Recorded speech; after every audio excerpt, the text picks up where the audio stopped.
وَهُوَ الَّذِي خَلَقَ السَّمَاوَاتِ وَالْأَرْضَ فِي سِتَّةِ أَيَّامٍ، اور وہی ہے کہ جس نے پیدا کیا آسمانوں اور زمین کو 6 دنوں میں، وَكَانَ عَرْشُهُ عَلَى الْمَاءِ، اور اس کا تخت تھا پانی پر، لِيَبْلُوَكُمْ أَيُّكُمْ أَحْسَنُ عَمَلًا، تاکہ تمہیں آزمائے کہ کون ہے تم میں سے اچھے عمل کرنے والا۔ یعنی یہ تخلیق جو ہے اور انسانی زندگی کا جو یہ حصہ جو اس دنیا میں گزرتا ہے،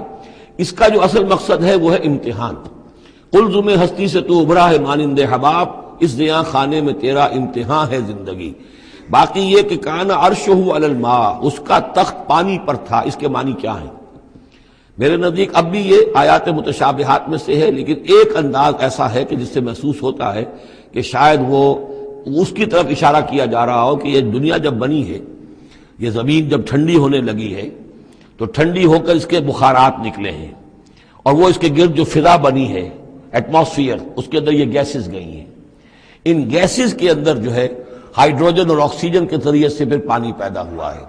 اور طویل عرصے تک بارشیں ہوتی رہیں، طویل عرصے تک، لاکھوں سال یہ کہتے ہیں کہ بارش ہوئی ہے۔ اور چونکہ جب زمین سکڑی ہے تو کہیں سے وہ اونچی ہو گئی، کہیں سے نیچی ہو گئی، سکڑتی ہے کوئی شے تو اس کے اندر نشیب و فراز پیدا ہو جاتے ہیں۔ تو بارش جب برسی ہے تو پھر یہ کہ سمندر وجود میں آئے ہیں، ابھی کوئی اور مخلوقات نہیں تھی، صرف یہ کہ اس زمین کے اوپر یا یہ کہ وہ پہاڑ تھے اور یا پانی تھا، بلکہ یہ کہ اکثر و بیشتر پانی ہی پانی تھا۔ پھر یہ کہ پانی اور جہاں پر مٹی پیدا ہوئی اور دلدلی علاقے بنے، اور دلدلی علاقوں کے اندر پھر وہ کچھ حیات جو ہے اس کی شکلیں پیدا ہوئی، چاہے وہ نباتاتی حیات تھی اور چاہے وہ حیواناتی حیات تھی۔ تو وہ جو ایک دور ہے جب کہ ابھی مخلوقات، اس زمینی مخلوقات کے اندر ابھی کوئی شے نہیں آئی تھی،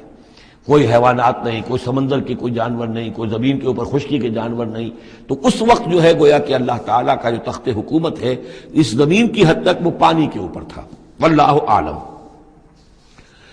وَلَئِن قُلْتَ، اور اگر آپ کہیں گے اِنَّكُمْ مَبْعُوثُونَ کہ تمہیں اٹھا لیا جائے گا من بعد الموت، موت کے بعد، لَيَقُولَنَّ